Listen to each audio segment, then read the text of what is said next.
Bismillahirrahmanirrahim. Assalamualaikum warahmatullahi wabarakatuh. Alhamdulillah, syukurillah, wassalatu wassalamu ala nabiyyina Muhammad sallallahu alaihi wasallam wa ala alihi wa sahbihi ajmain, amma ba'du. Yang sama-sama kita hormati Bang Wahyu selaku penasehat juga pembimbing remaja kampung Pulau, dan juga yang kita hormati Bang Ilham selaku ketua remaja Masjid Al-Huda Jati Asih. Yang kami banggakan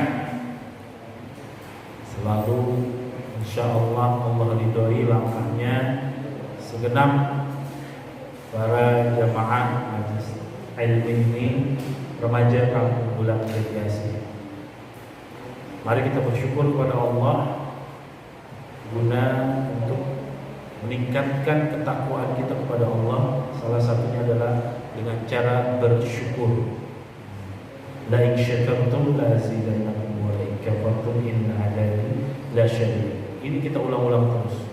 Kamu manusia, kata Allah, wahai orang-orang yang beriman, kalau bersyukur aku tambah, tapi kalau kufur ingat azab Allah itu amat pedih. Kita bersyukur Allah kasih nikmat sehat, nikmat jalan yang normal, bisa melangkahkan ke masjid walaupun tadi udah mulai mendung, anginnya sejuk.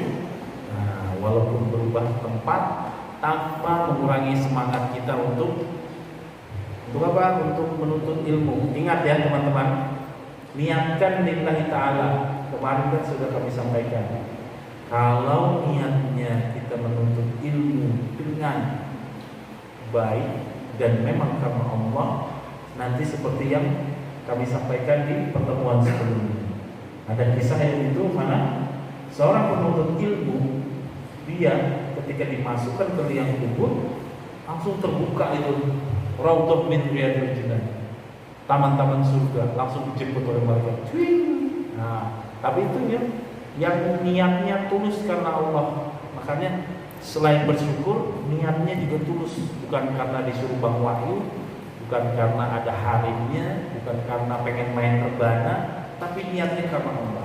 Main rebana nanti kan bersalawat, kita semuanya karena Allah. Nanti di sini juga menuntut ilmu, baca tahlil, istighfar, mendengarkan tausiah. Kalau karena Allah Subhanahu wa taala jadinya ilmu yang lillah. Kan setiap hari sudah disebutkan kan, inna sholati wa nusuki wa mahyaya wa mamati lillahi rabbil alamin. Terakhirnya lillah. Pertama yang disebutkan sholatku, ya kan, sholatnya kata Allah. Hidupku, matiku, ibadahku karena Allah. Ibadah, semua ini menjadi nilai ibadah kalau kita niatkan karena Allah. Perbaiki niatnya, pokoknya perbaiki terus. Dengan apa? Memperbaiki niat kita dan iman kita ini dengan sering menyebut la ilaha illallah, la ilaha illallah. Perlu kita ketahui teman-teman ya, kita mati nanti dengan kebiasaan kita.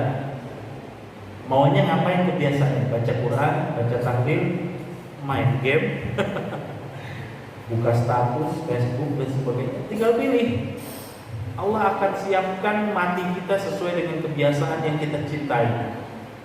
Enggak dilarang kok main game, selama kita tahu waktu dan batasan dan itu tidak melanggar. Makanya pengajian ini usahakan maksimalkan untuk menambah khazanah keilmuan kita ya.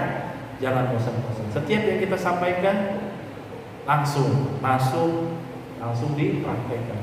Pekan lalu sudah kita sampaikan tentang biografi bagaimana Rasulullah sejarahnya mendapat perintah sholat. Remaja kaum milenial itu tidak hanya tahu Facebook, Instagram dan sebagainya, yang mana followernya terbatas. Maksimal berapa sih follower di Instagram? Sekeren-kerennya apa sih? 27 juta dan sebagainya. Tapi yang paling banyak followernya siapa? Nabi kita Muhammad SAW. Kita harus bangga menjadi pengikut Rasulullah. Jangan bangga menjadi pengikut yang lain di Instagram, di Facebook, di YouTube dan sebagainya.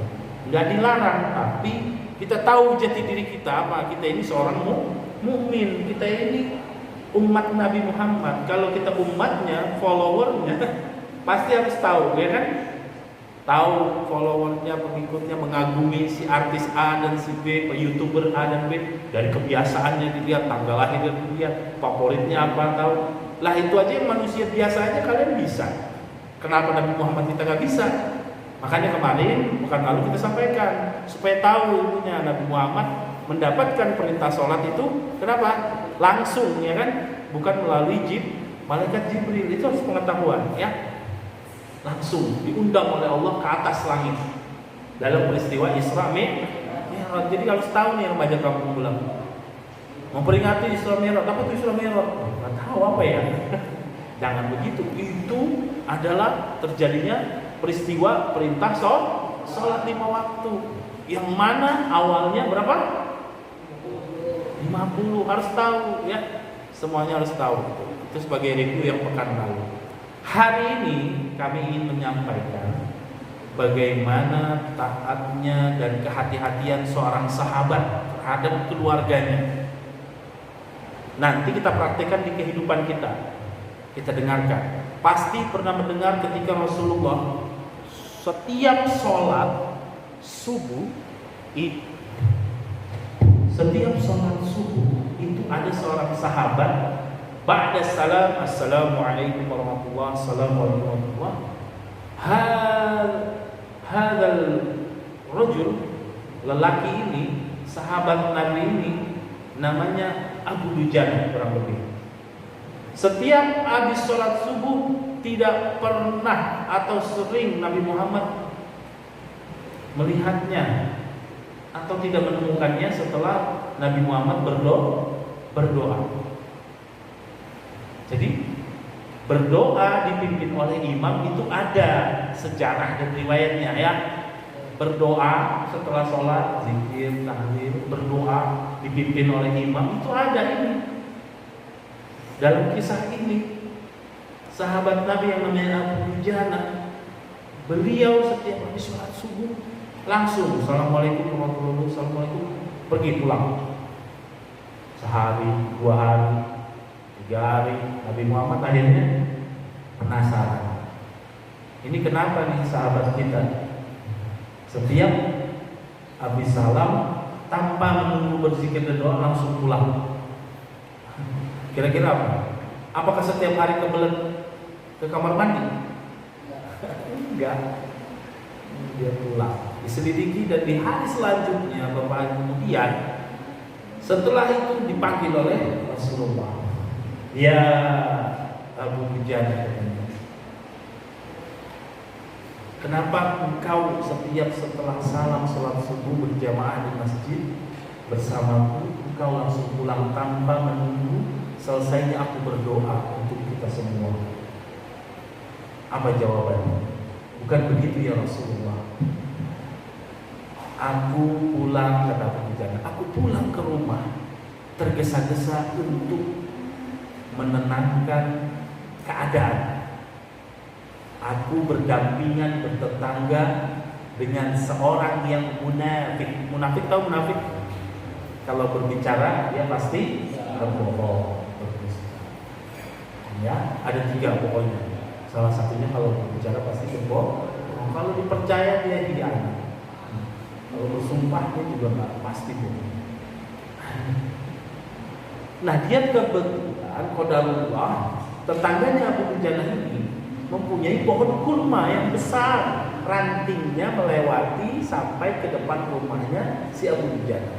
Abu Dujana ini adalah keluarga yang miskin, setiap hari kelaparan, tapi taatnya kepada Allah benar-benar taat. Sampai sekecil apapun makanan yang masuk ke mulutnya atau ke anak-anaknya tidak boleh dari yang haram, dari cara yang haram. Nanti kita tahu nih kenapa dia pulang tiap habis subuh. Jadi pohon kurma itu kalau kita di padang pasir itu kan angin kencang kan, lapangan gusur sekarang coba, pasti angin kencang kan. Nah, itu pohon kurma kalau ditumbuh buahnya, kalau malam dia bergerak karena angin kencang, kurmanya jatuh di rumahnya si Abu Dujana. Anaknya karena saking kelaparannya ketika bangun dari tidurnya melihat sesuatu ada di depan rumahnya yang bisa dinikmati, bisa dikonsumsi, langsung dimakan. Sedangkan Abu Dujana mempercayai ini bukan hak saya, ini hak tetangga saya karena itu pohonnya punya tetangga saya. Kenapa? Karena suatu ketika Abu Dujana terlambat pulang, anaknya sudah bangun dan dilihat depan matanya dimakan itu kurma. Setelah itu dicolok-colok di mulutnya supaya dimuntahkan sampai anaknya menangis. Wallahi, kata Abu Dujana, jangan sampai aku memberikan makanan haram ke dalam tubuhmu wahai anakku, dan jangan sampai engkau mempermalukanku di akhirat nanti dipertanyakan oleh Allah. Tuh, ini sahabat Rasulullah. Nanti kita praktekkan dalam kehidupan sehari-hari. Sampai segitunya. Korma yang udah jatuh di depan rumahnya, kalau kita mah sekarang mau bagian aja gitu kan ya. Ya udah dikelasin di sana. Karena saking taatnya dan hati-hatinya memberi makan kepada anak dan keluarganya, tidak mau kalau belum seizin. Nah, Abu Dujana setiap habis subuh setelah sholat tanpa menunggu doa dari Rasulullah, dipimpin oleh Rasulullah, langsung pulang. Gunanya apa? Memunguti, mengambil kurma-kurma yang jatuh ketika malam karena angin di rumahnya, dipungutin, dibalikin ke yang punya supaya anaknya ketika bangun pagi tidak melihat makanan yang belum mendapat izin untuk dinikmati. Rasulullah bersedih, ya Allah ya Allah, kenapa engkau tidak cerita wahai Abu Dujana? Di sini Rasulullah sampai bersedih, dan kok ada sahabatku dan umatku yang betul-betul menjalankan perintah, menjaga dirinya dan keluarganya dari sesuatu yang belum halal. Saking sedihnya Rasulullah langsung, siapa pemilik pohon kurma itu? Tetanggamu. Kata Abu Dujana, sebulan. Dan itu terkenal dia orang munafik, dipanggil sama Rasulullah. Ya fulan, betul itu pohon kurma punya? Enggak, ya betul. Maukah engkau nanti di surga, katanya, ini pohon menjadi terbuat dari batu jamrut, buahnya begini begitu, dijanjikan oleh Rasulullah sesuatu yang akan kita diterima di surga. Tapi orang munafik ini dia tetap, karena dia munafik, dia jawabnya apa? Saya tidak akan jual pohon ini wahai Rasulullah kecuali dengan kontan dan cash. Nggak mau ada tenggang waktu, nggak mau ada janji-janji. Itu kan tenggang waktu ya kan, kalau di surga nanti kan. Nggak mau dia. Mendengar itu Rasulullah bilang, ya sudah, dilipat gandakan dengan harga 10 kali lipat pohon itu. Tapi saya nggak mau dengan janji-janji, kata tetangga Abu Dujana yang munafik itu. Lalu apa yang terjadi? Terdengar percakapan tersebut oleh sahabat Rasul yang lain, yaitu Abu Bakar. Abu Bakar kan terkenal kaya raya juga. Ya Rasulullah, biar saya yang membayarnya. Sudah, saya bayar dengan pohon kurma si fulan yang kualitasnya lebih bagus dari pohon kurma kamu 10 kali lipat. Ambil, tukar. Dibayar dengan 10 pohon kurma. Dengan wajah sumringah orang munafik ini yang tetangganya Abu Dujana yang punya pohon kurma itu, dia terima dan dia membuat simbolis, saya terima, dan secara simbolis kepada Rasulullah pohonnya diserahkan secara simbolis saja, mungkin buahnya atau apalah gitu ya, kepada Abu Bakar. Setelah itu dia pulang dengan gembiranya, Abu Bakar berikan kepada secara Abu Dujana, dihadiahkan supaya tidak kelaparan lagi. Dengan gembiranya ini laki-laki yang munafik, dia pulang ke rumahnya dan bercerita kepada istrinya, aku hari ini sangat bahagia. Kenapa? Pohon kurma kita di depan rumah dijual, dibeli 10 kali lipat pohon kurma si fulan yang kualitasnya lebih baik.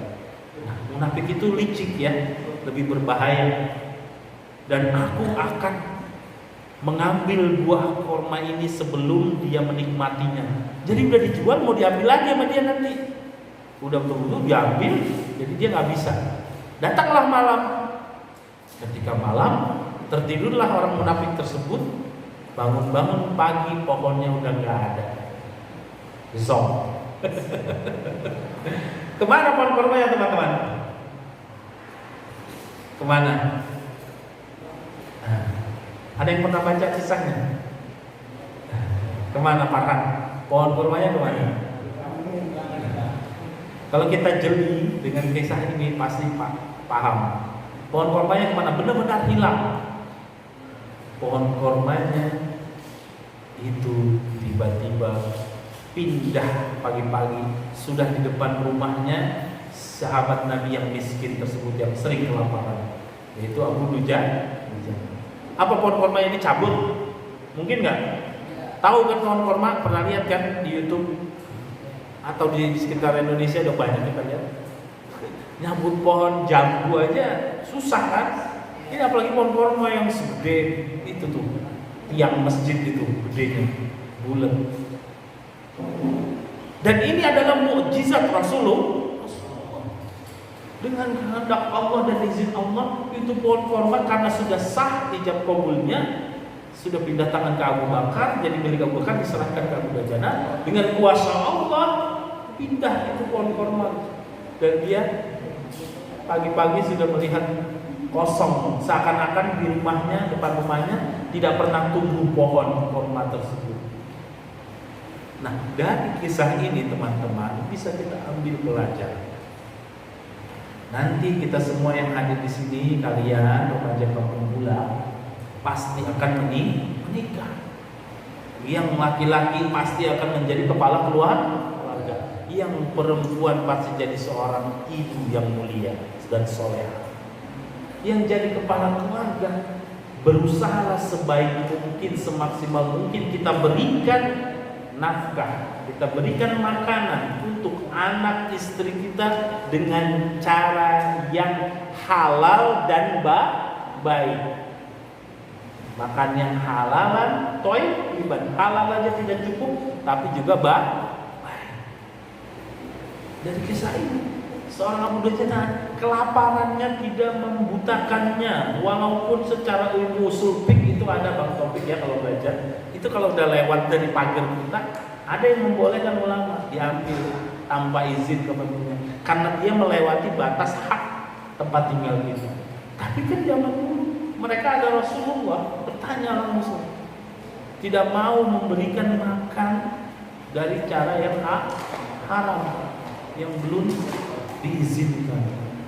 Begitu juga teman-teman nanti ya, tidak harus menunggu nanti sudah menikah. Sekarang kita coba, yang punya kegiatan, punya gawean, punya pekerjaan, punya online shop, punya barang dagangan, sebisa mungkin ikuti secara syar'i cara mendapatkannya, cara menjelaskannya di barang itu kan. Saya baru kemarin order gantungan kunci motor.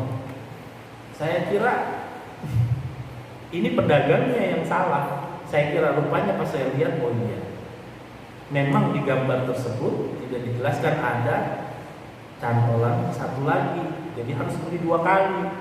Lah ini gimana masangnya di batang stangnya, saya bilang kan. Udah seuzon aja, astagfirullahaladzim.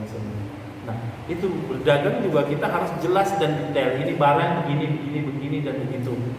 Fungsinya begini. Kalau makanan ditulis itu ada luasannya apa. Itu cara kita mendapatkan rezeki yang halal dan baik. Nanti kan Ustadz Adi Hidayat pernah ceritakan, apa yang kita makan dengan halal dan beribad tidak hanya menjadi daging, tapi menjadi energi positif. Nanti tubuh kita akan bergerak untuk beribadah. Walaupun apa yang kita makan, kita minum berakhir di belakang nanti pagi, tapi kalau kita dengan niat bismillah, yang kita minum, yang kita makan nanti jadi tenaga. Tenaga itu menjadikan tubuh kita kuat, mata melek, mulut kuat, baca Quran, sholat tahajud. Kalau caranya barangkali coba yang masih malas sholat duha, sholat tahajud atau puasa Senin Kemis, barangkali yang kita makan juga masih belum jelas apakah itu halal atau enggak, ya kan? Siapa tahu apa yang jadi di tubuh kita ini belum jelas. Makanya di setiap ini Bismillah, Bismillah. Terus dilihat ini dari mana. Seperti itu ya teman-teman. Ini kisah kita sampaikan supaya enggak hanya kami menyampaikan nasihat, tapi memang benar kejadiannya nyata ada. Dan Allah berikan berlipat ganda. Dan Allah tunjukkan kuasanya, ya kan? Itu pohon tiba-tiba pindah, paginya kagak kelihatan bekas-bekasnya. Sekarang bisa nggak? Wallahu a'lam bishawab. Kan ada waliullah, ya kan? Ada wali-wali Allah, ada ulama yang taat, yang alim. Semua bisa kalau Allah mau. Kun fayakun. Kalau Allah bilang jadi. Oleh karena itu teman-teman, sudah setengah 10 kami cukupkan, dan kisah ini semoga menjadi inspirasi dijalankan. Carilah harta makanan yang halal dan baik. Jangan sekali-kali membuat yang tidak baik, apalagi sampai haram caranya. Yang masih remeng-remeng aja Imam Syafi'i kadang meninggalkannya. Yang syubhat, belum jelas hukumnya aja ditinggalkan, apalagi yang haram. Semoga kita doakan semuanya sehat semua, ya, sehat semua, terus jadi sukses dan sebagainya. Terima kasih. Aku qouli hadza, semoga bermanfaat. Silakan dipraktekkan. Jazakumullahu khairan katsiran. Wassalamu alaikum warahmatullahi wabarakatuh.